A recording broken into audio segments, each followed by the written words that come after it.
dia, irmãos. Gostaria de dar as boas-vindas mais uma vez aos visitantes. Que Deus os abençoe. Você também que está nos acompanhando pela internet, que o Senhor o alcance aí onde você estiver. Irmãos, nós estamos hoje encerrando a nossa minissérie sobre a vida de Abraão, o pai da fé. Nós vamos fazer isso no capítulo 24 de Gênesis. Peço que você abra a sua Bíblia. Nós vamos lidar, de certa forma, com o capítulo inteiro, mas nós não vamos ler o capítulo todo por causa da sua extensão. É o maior capítulo de Gênesis, 67 versículos. Nós vamos ler apenas uma parte dele. Eu encorajo os irmãos a lerem ele todo quando estiverem em casa. Gênesis 24. Por hora, nós vamos ler apenas os versículos de 1 a 9. Acompanhe com atenção, com fé, com expectativa a leitura da palavra de Deus. Assim diz o Senhor. Abraão já era velho, de idade bem avançada, e o Senhor o havia abençoado em tudo. Abraão disse ao mais antigo servo da sua casa, que governava tudo o que possuía: põe a sua mão por baixo da minha coxa, para que eu faça com que você jure pelo Senhor, Deus do céu e da terra, que você não buscará uma esposa para o meu filho entre as filhas dos cananeus, no meio dos quais estou morando, mas que você irá à minha parentela e ali buscará uma esposa para Isaque, meu filho. Então o servo disse: talvez a mulher não queira vir comigo para esta terra. Nesse caso, devo levar seu filho à terra de onde o Senhor veio? Abraão respondeu: cuidado, não faça o meu filho voltar para lá. O Senhor, Deus do céu, que me tirou da casa do meu pai, da terra dos meus parentes, e que me falou e jurou, dizendo: a sua descendência darei a essa terra, ele enviará o seu anjo adiante de você, para que lá você encontre uma esposa para o meu filho. Caso a mulher não queira vir, você ficará desobrigado do seu juramento. Entretanto, não leve o meu filho para lá. Com isso, o servo pôs a sua mão por baixo da coxa de Abraão, seu senhor, e jurou fazer segundo o resolvido. Essa é a palavra de Deus. Irmãos, nessa época de Covid, nós devemos confiar totalmente em Deus, que Ele cuida de nós, ou devemos tomar cuidado para não sermos contaminados pelo vírus? Será que Deus está no controle de tudo? Até da prova que você vai, do resultado da prova que você vai fazer essa semana? Ou será que você precisa estudar para passar, para tirar uma boa nota? É Deus quem provê o sustento para a sua família, ou você tem que trabalhar para isso? Deus é absolutamente soberano e é Ele quem determina tudo o que acontece no universo, ou as nossas ações são livres e elas realmente importam, elas fazem a diferença? O que vocês acham? Bom, vocês sabem que a resposta que a Bíblia dá para essas perguntas é sim. As duas coisas são verdadeiras, não é uma coisa ou a outra. A Bíblia faz essas duas afirmações.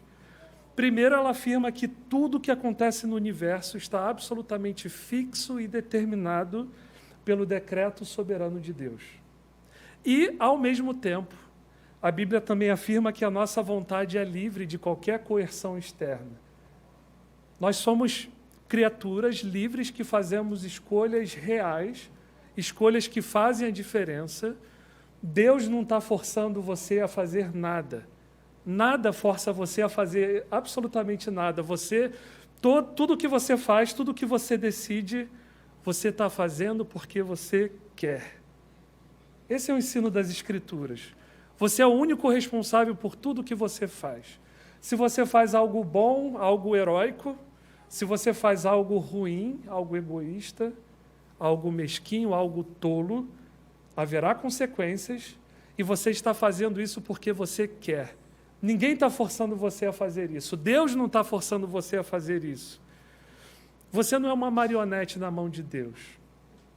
Você só faz o que você quer. E, ao mesmo tempo, como nós falamos, o que quer que aconteça como resultado de todas as nossas ações, palavras, absolutamente tudo que acontece está fixo e determinado pelo decreto soberano de Deus. Mas o decreto soberano de Deus não viola a vontade das suas criaturas. É isso que fala a Confissão de Fé Batista, de 1689. Dá uma lidinha lá no capítulo 3 sobre o decreto de Deus. E é isso que nós encontramos nas Escrituras. Essas duas afirmações caminhando lado a lado. E hoje, meus irmãos, é isso que nós vamos encontrar aqui no nosso texto. A soberania de Deus e a responsabilidade humana caminhando juntinhas, lado a lado. Hoje nós veremos Deus soberanamente executando o seu plano eterno e vamos ver homens e uma mulher agindo em fidelidade, fazendo o que precisa ser feito, sendo responsáveis, tomando decisões livres, decisões reais e sendo guiados por Deus. Essa é a mensagem de hoje. Nós vamos ver isso em 3 pontos. E a primeira coisa que nós vamos investigar aqui na Bíblia hoje, no nosso texto, é que a promessa de Deus requer a nossa ação em fidelidade. Queridos, nós temos caminhado ao lado de Abraão há pelo menos 4 domingos, esse é o 5º. E eu espero que a essa altura você já tenha notado a importância da promessa que Deus fez a Abraão lá no capítulo 12. Essa promessa está meio que no pano de fundo de todas as narrativas da Bíblia, da vida de Abraão, não é? A cada história surge uma nova tensão. A promessa de Deus parece estar cambaleando aqui e ali. Parece estar indo meio aos tropeções, não é? Será que o plano de Deus vai mesmo resistir a mais essa dificuldade? Será que Deus vai cumprir as suas promessas diante desse novo obstáculo que surgiu? Em cada capítulo que vemos, nós vemos que Abraão tem que responder essas perguntas com a sua fé. Nós vimos que ele se saiu muito bem em algumas situações, em outras nem tanto, para dizer o mínimo, não é? Como o pecador que ele era. E qual foi essa promessa que Deus fez a Abraão lá no capítulo 12? Vocês se lembram? Nós vimos que essa promessa tinha 4 aspectos, 4 elementos. O primeiro era uma descendência numerosa. O segundo, Deus daria a terra de Canaã para a descendência de Abraão. Segundo, proteção. E terceiro, proteção, perdão. E 4º elemento seria o aspecto que nós apelidamos de propósito, que seria a bênção de Deus chegando a todas as famílias da terra através de Abraão. Aqui na nossa história de hoje, Abraão já está bem idoso, ele é bastante rico, e ele já tem um herdeiro, Isaque, o filho da promessa. Sara já havia falecido, como nós vimos na semana passada, e então surge essa nova tensão aqui na nossa história. Se Abraão vai realmente ter uma descendência numerosa, e o plano de Deus vai realmente se cumprir, a bênção dele vai chegar a todas as famílias da terra, Isaque precisa ter filhos, ele mesmo. E para isso ele precisa de uma esposa. Isaque aqui já tinha mais ou menos uns 40 anos e não tem esposa para Isaque. Como é que ele vai ter filhos? Como é que a promessa vai realmente se cumprir? Está bem claro que Isaque vai ser o novo patriarca em breve. Mas quem será a nova matriarca? Uma hitita? Uma filha ali da terra de Canaã? Ou será que Isaque vai lá para a Mesopotâmia para se casar com uma parente de Abraão e acabar ficando por lá mesmo, fora da terra prometida? O que Abraão vai fazer? Aparentemente, Deus não deu tudo direitinho, explicadinho para Abraão. Deus não teve nenhuma instrução de Deus direta sobre como ele deveria agir. Abraão precisou agir, precisou tomar iniciativa aqui. Ele sabe que ele não deve esperar passivamente. Ele sabe que a soberania de Deus não vai resolver tudo passivamente. Não. Ele sabe também que não pode sair agindo atabalhoadamente, como ele havia feito, né, lá no Egito. Como nós vimos, ele agindo de forma tola, sem nenhuma reflexão sobre a promessa de Deus, sobre a palavra de Deus. Mas ele sabe que a promessa de Deus requer a nossa ação em fidelidade. É isso que ele decide fazer. Abraão traça um plano e ele o coloca em ação. Com certeza, irmãos, esse assunto demandou de Abraão bastante reflexão. Abraão teve que pensar bastante. Ele certamente orou sobre isso. Ele precisou de sabedoria para traçar um bom plano. Sabedoria. E como é que Abraão conseguiu sabedoria? Caminhando na presença de Deus por várias décadas. Ele precisou conhecer bastante o amor pactual de Deus, a sua fidelidade, a sua bondade. Você percebeu como o plano de Abraão era ousado? Nós lemos aí até o versículo 9. O servo deveria ir lá na Mesopotâmia, buscar uma esposa para Isaque lá, da parentela de Abraão, e trazê-la para cá e para que ela se casasse com Isaque.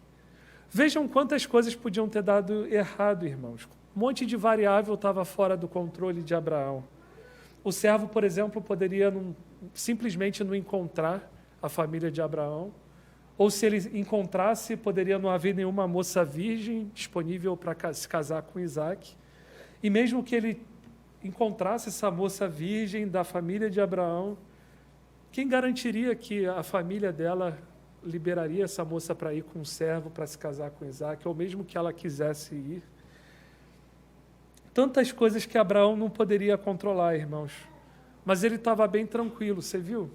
Aqui a gente percebe um Abraão bem tranquilo. Ele já havia aprendido sobre a fidelidade de Deus, de experiência própria. Ele sabia que podia contar com a intervenção graciosa de Deus. Por isso ele pôde fazer a afirmação lá dos versículos 7 e 8. Olha o que ele diz para o seu servo. O Senhor, Deus do céu, que me tirou da casa do meu pai, da terra dos meus parentes, e que me falou e jurou, dizendo: a sua descendência darei esta terra, ele enviará o seu anjo adiante de você, para que lá você encontre uma esposa para o meu filho. Caso a mulher não queira vir, você ficará desobrigado do seu juramento. Entretanto, não leve o meu filho para lá. Em outras palavras, o que Abraão está dizendo aqui é o seguinte: olha, Deus vai prover uma esposa para o meu filho Isaque. A minha descendência vai ser numerosa como Deus prometeu. Isaque vai ter uma esposa, ele vai prover isso.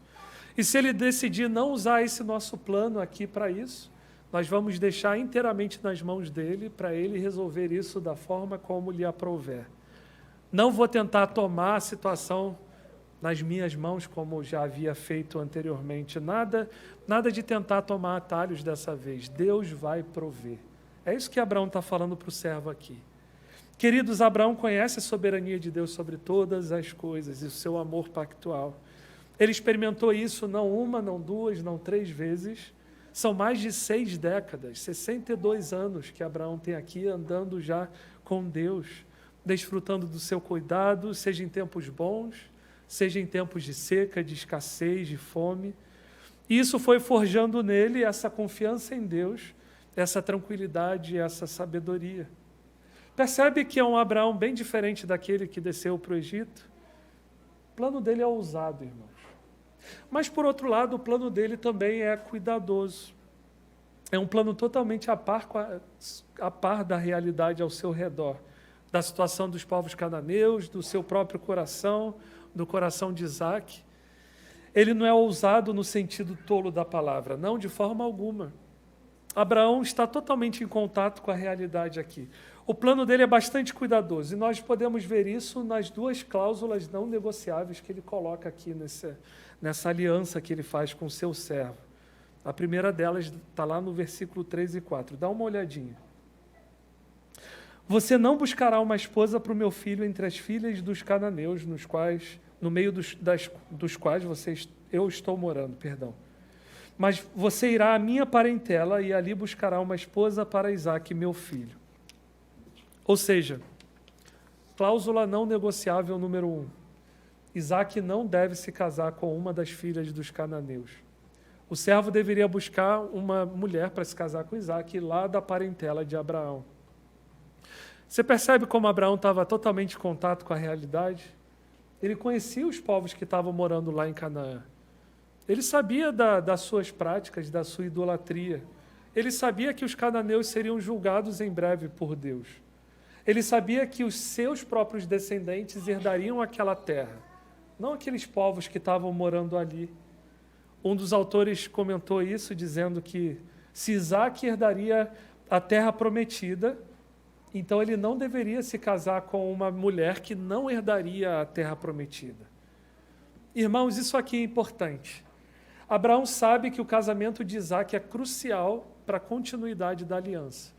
Mas ele sabe que um casamento ruim pode pôr em perigo a fidelidade de Isaque e dos seus descendentes à aliança. E é por isso que ele coloca essa cláusula não negociável aqui. Meu filho não vai se casar com qualquer uma mulher que sirva a outros deuses, alguém que não esteja em aliança com Deus. E essa mesma cláusula, irmãos, seria aplicada a todo o povo da aliança, mais tarde, quando Israel estava prestes a entrar na terra prometida. Olha o que diz Deuteronômio 7. Não façam aliança com essas nações. Não casem com pessoas dessas nações. Não deem as suas filhas aos filhos dessa gente. Nem tomem as filhas deles para os filhos de vocês, pois elas levariam os filhos de vocês a se desviar de mim, para que servissem outros deuses. Vocês percebem como o casamento é bastante importante na aliança com Deus? Alguém pergunta, e na nova aliança, será que tem essa mesma cláusula aqui, não negociável? Será que essa cláusula serve para nós cristãos também, sobre casamento? Olha o que Paulo fala em 1 Coríntios 7,39. A mulher está ligada ao seu marido enquanto ele viver, mas se o marido morrer, ela fica livre para se casar com quem quiser, mas somente no Senhor. Ou seja, você pode se casar com quem você quiser, mas, olha a cláusula não negociável aqui, somente no Senhor. Somente com alguém que esteja no Senhor, somente com alguém que esteja em aliança com Ele. Irmãos, vamos pensar um pouco no propósito do casamento. O casamento serve primeiro para glorificar a Deus. Nós fomos feitos para a glória de Deus, né? E mais especificamente, o casamento glorifica a Deus apontando para o relacionamento entre Cristo e a igreja.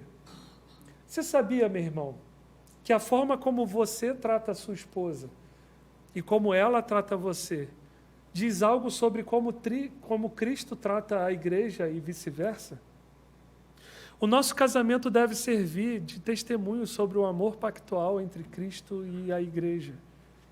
Eu pergunto a você, como um cônjuge não cristão que não se submete a Cristo, que não ama o Senhor, como é que você pode viver isso com alguém que não ama o Senhor? Alguém que não faz parte da aliança, alguém que está em rebelião contra Deus. Outro propósito do casamento é de nos ajudar na nossa santificação. Como é que um cônjuge não crente vai ajudar você na sua santificação, vai ajudar você a amar mais a Deus, a se parecer mais com Jesus? Outra coisa, o casamento também serve para a criação de filhos para a glória de Deus.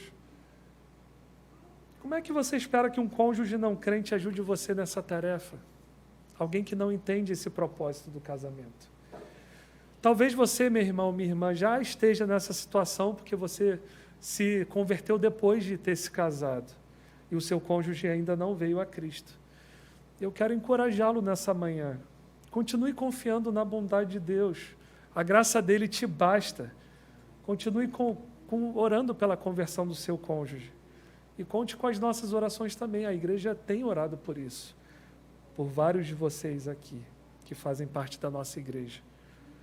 Talvez você esteja nessa situação porque você mesmo decidiu se casar com um cônjuge não crente, mesmo sabendo disso, sabendo do ensino das Escrituras. Talvez você se sinta culpado por causa disso, sinta angústia. Nesse caso, meu irmão, minha irmã, lembre-se do Evangelho. Lembra que o Pai ofereceu Jesus como propiciação por todos os nossos pecados. Lembra que em Cristo nós somos plenamente aceitos e amados pelo Pai. E Deus usa mesmo os nossos erros para exaltar a sua glória e cumprir os seus propósitos amorosos, como nós vimos algumas semanas atrás. Que isso encoraje também. Eu também quero me dirigir aos jovens aqui da nossa igreja, solteiros, que não se casaram ainda. Não vão por esse caminho. Não sou eu que estou falando isso, a palavra de Deus está falando, está afirmando isso. Foi ela que colocou essa cláusula não negociável aqui para nós. Nós devemos obedecê-la. Se você estiver precisando de ajuda nesse sentido, tirar dúvidas, conversar, alguém para orar junto, procura alguém maduro aqui na igreja, alguém maduro na fé. Desde já eu me coloco à disposição para conversar com os rapazes da nossa igreja sobre isso, mas não se casem fora do Senhor. Não se casem com alguém que não esteja em aliança com Ele. Bom, essa foi a primeira cláusula. E a segunda que Abraão colocou aqui para o seu servo?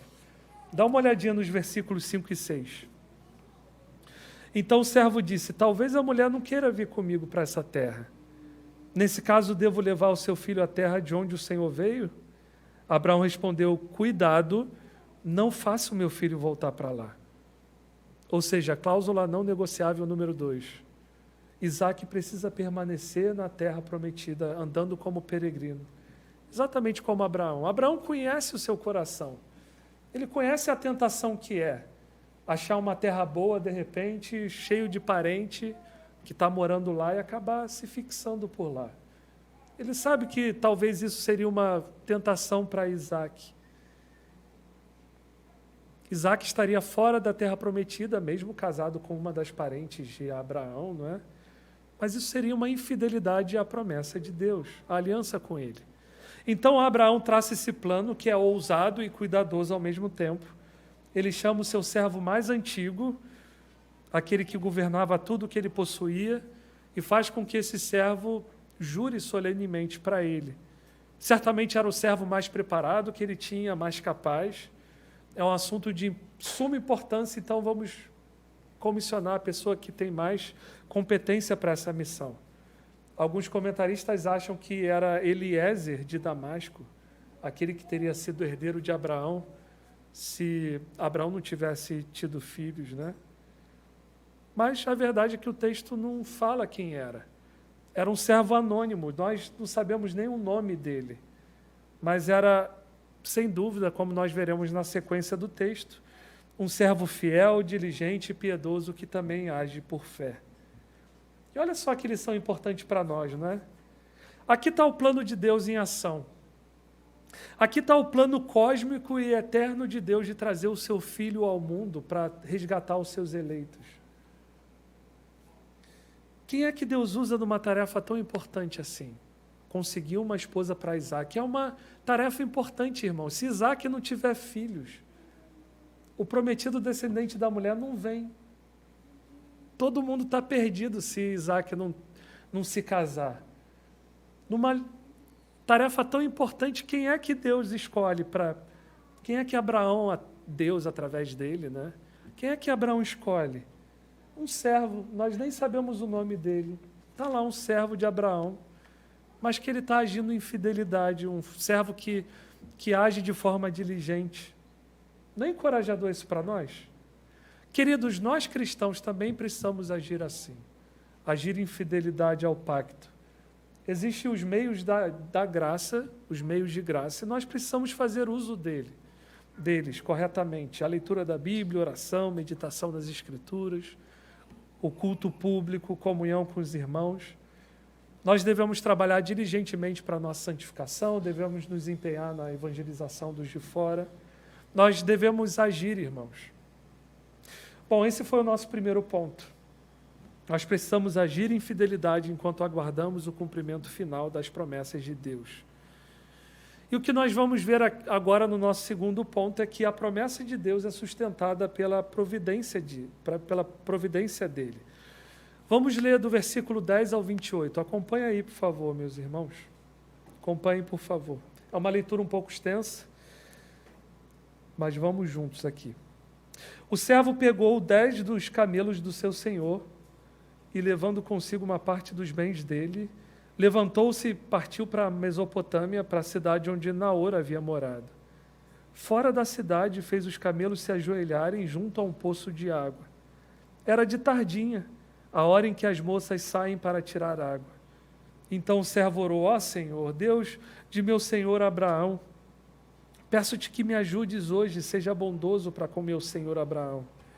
Eis que estou ao pé da fonte de água e as filhas dos homens dessa cidade saem para tirar água. Concede, pois, que a moça a quem eu disser, incline o cântaro para que eu beba. E ela me responder: beba, e darei ainda de beber aos seus camelos. Seja a que designaste para o teu servo Isaque. E nisso verei que foste bondoso para com o meu senhor.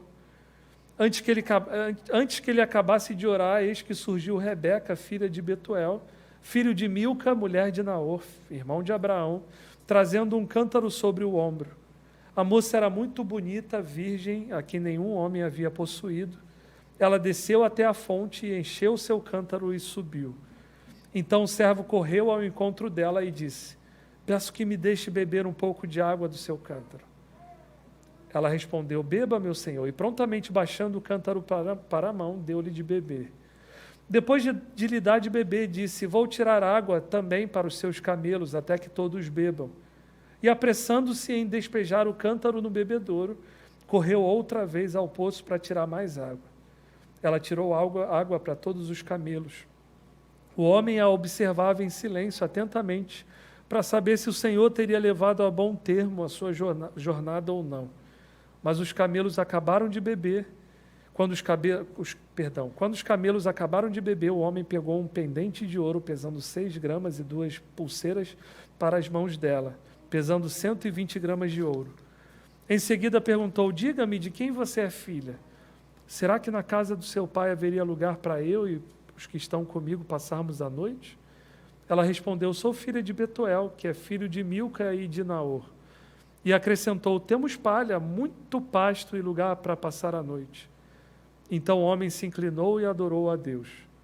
E disse: bendito seja o Senhor, Deus de meu senhor Abraão, que não retirou a sua bondade e a sua verdade do meu senhor. Quanto a mim, estando no caminho, o Senhor me guiou à casa dos meus parentes, dos parentes do meu senhor. E a moça correu e contou tudo aos da casa de sua mãe. Só até aqui a palavra de Deus. Você consegue imaginar todo o trabalho que o servo de Abraão teve para planejar essa viagem? Só que no nosso texto já dá para notar, não é? Já dá para perceber. Ele teve que tomar um monte de pequenas e grandes decisões. Precisou antecipar um monte de situação que ele encontraria pelo caminho. Por exemplo, de quantos camelos nós vamos precisar para levar tudo isso que nós temos? Você imagina ele fazendo as contas? Para levar tudo isso aqui, pelo menos uns 9. Vamos com 10, vamos. E separa os presentes para a moça e prepara os presentes para a família dela. E separa os mantimentos para a viagem, comida, bebida. E coloca tudo em cima dos camelos e toca para a cidade onde Naor, irmão de Abraão, morava. É uma viagem longa, cerca de 700 quilômetros, como daqui a Curitiba, mais ou menos, um pouco menos. Tudo isso de camelo, irmãos. E era uma viagem também meio perigosa. Abraão, aqui nessa época, ele certamente era um dos homens mais ricos dessa parte do mundo, se não o mais rico. E parte do seu bem está lá em cima daqueles camelos. Há sempre o risco de ataques de grupos maiores. Bom, finalmente, graças a Deus, graças à proteção de Deus, que foi prometida a Abraão, ele finalmente chega à cidade. Ele decide parar fora da cidade, onde havia um poço, onde as moças da cidade vinham naquela hora para tirar água. Então o servo, mais uma vez, ele demonstra a sua piedade, orando ao Senhor, que lhe dê bom êxito na sua missão. Então ele propõe em oração esse teste de caráter para a esposa de Isaac. A moça, a mulher que Deus havia designado para se casar com o filho do seu Senhor, seria alguém que estivesse disposta a servir. E é um serviço duro, irmãos. Ela deveria oferecer água não somente a eles, aos homens que estavam ali com o servo de Abraão, mas também aos camelos, aos 10 camelos. Você sabe quanto de água um camelo bebe? Algo em torno de 90 litros. Um camelo. A conta para 10 camelos fica fácil, né? 900 litros de água. Um jarro de água naquela época tinha mais ou menos 11 litros. Então, quantos jarros de água ela precisa para dar de comer, dar de beber aos 10 camelos? Eu faço a conta para você. Foram 82 vezes que a Rebeca teve que ir lá no poço, tirar água, dar aos camelos. Vai lá no poço, tira a água e dá para os camelos. 82 vezes, irmãos. 82 vezes. É um serviço duro. Rebeca não era alérgica a trabalho, não é? E lembra do que a gente falou lá na introdução? Deus não está forçando Rebeca a fazer isso. Ela está fazendo isso porque quer. O que aquele servo pediu a Deus, irmãos, foi uma mulher virtuosa para Isaac. Uma mulher como o de Provérbios 31. Mulher virtuosa, quem a achará?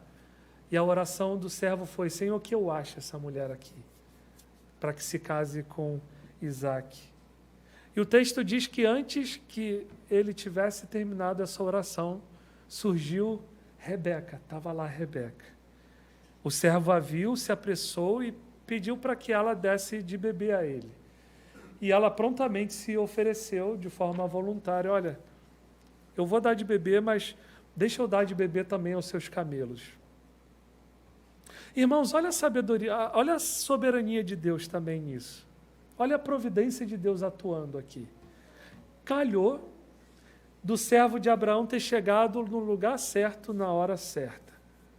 Calhou de Rebeca aparecer lá também, naquela hora, justamente naquele momento que o servo estava orando. E calhou também dela se oferecer para servir assim um estranho. Ela nunca tinha visto aquele servo de Abraão. Ele não tinha falado o plano que ele tinha para ela. Ele só pediu de beber. Calhou dela se oferecer voluntariamente para fazer esse serviço a ele. Isso definitivamente revela algo sobre o caráter de Rebeca, mas é ou não é a providência de Deus agindo também? E calhou também dela ser sobrinha neta de Abraão.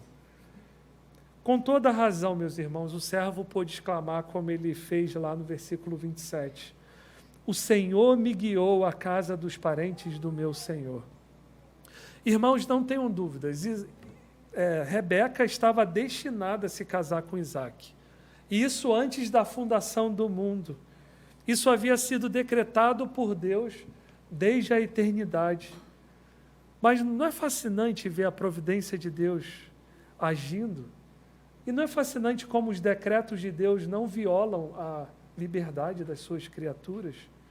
Num sentido real, meus irmãos, num sentido muito verdadeiro, todas as escolhas que foram feitas aqui, de quantos camelos levar, do que levar, todo o planejamento, vamos sair que hora? Vamos sair de manhã.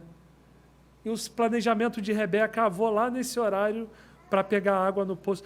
Todas essas decisões foram reais, mas ao mesmo tempo Deus estava controlando de forma muito sábia, como fala a Confissão de Fé Batista. Estava controlando todas as coisas. A providência de Deus estava atuando. Irmãos, Abraão sabe disso. Por isso que ele age com fidelidade, ele age de forma responsável, ele toma decisões, ele procura agir com sabedoria, mas ele está tranquilo. Abraão estava bem tranquilo aqui, não estava? Ele sabe que Deus vai prover, ele pode confiar na providência de Deus. Ele sabe que pode contar não apenas com o curso natural dos acontecimentos, mas ele pode contar com a intervenção graciosa de Deus também.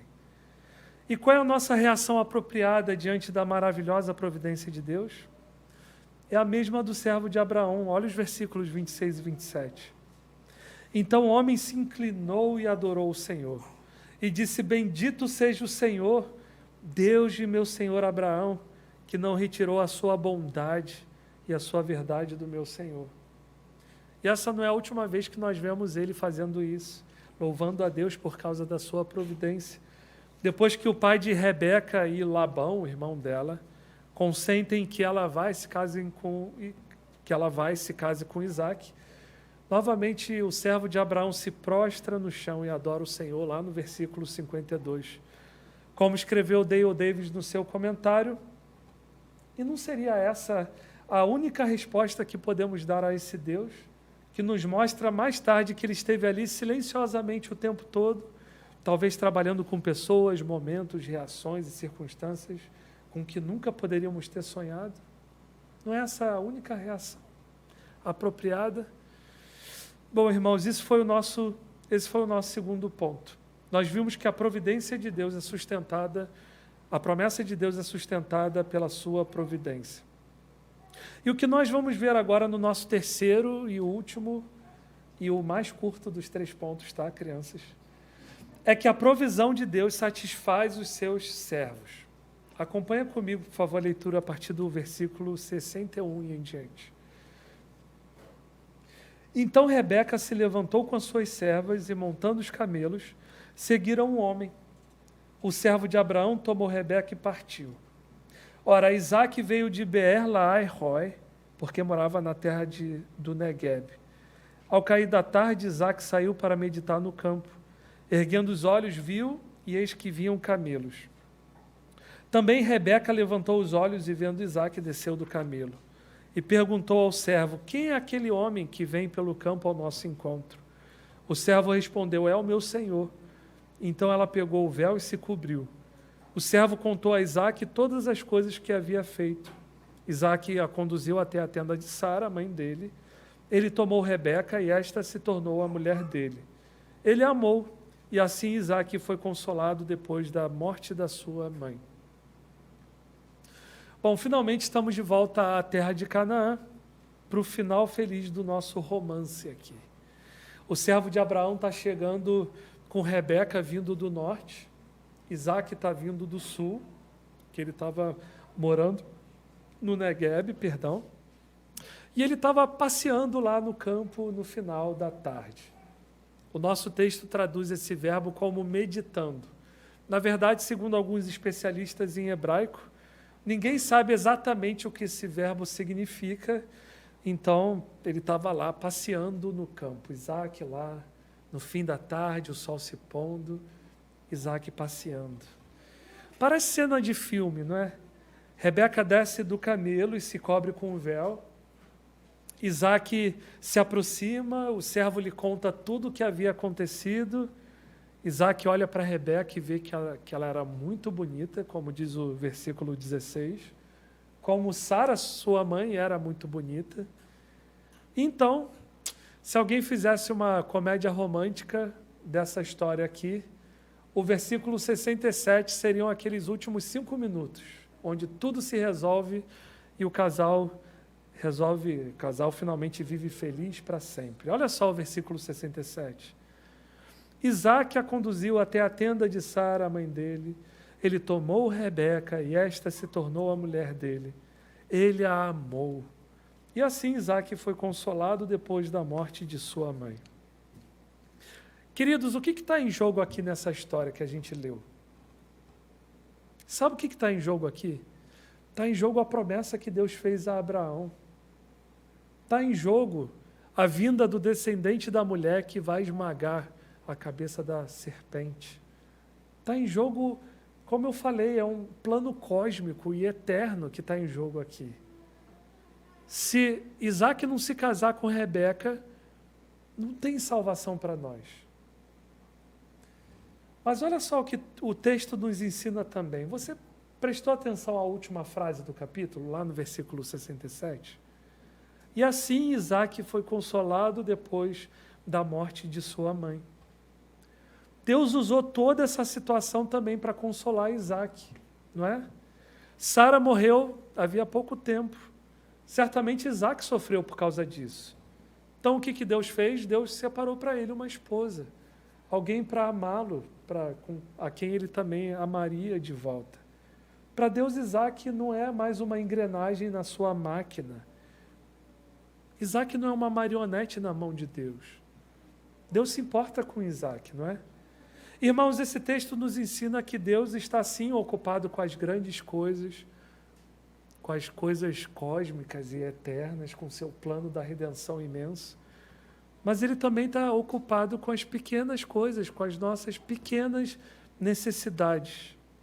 Quando nós fazemos parte do povo de Deus, nós não nos perdemos no meio de uma massa, uma multidão sem rosto, não. Deus nos vê individualmente também, Ele se preocupa com cada uma das nossas necessidades, com as nossas preocupações.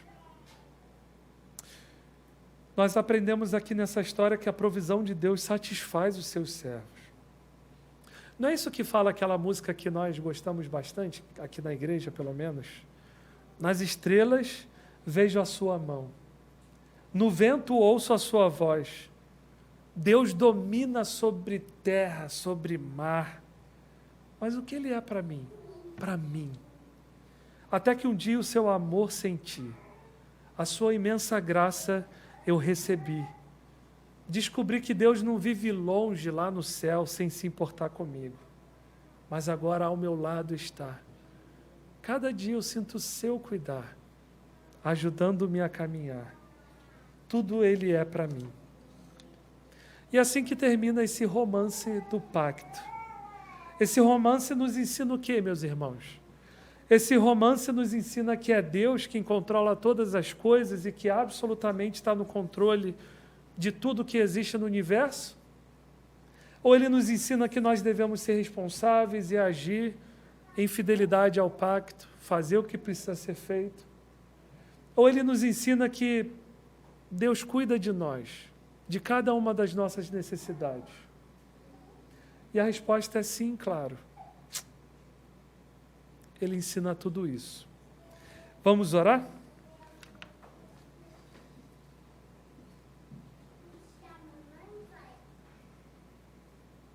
Pai de amor, obrigado, Senhor, pela Tua palavra que sempre nos consola, nos anima, nos instrui, nos corrige. Obrigado por nos ensinar sobre a Sua soberania, sobre a Sua maravilhosa providência.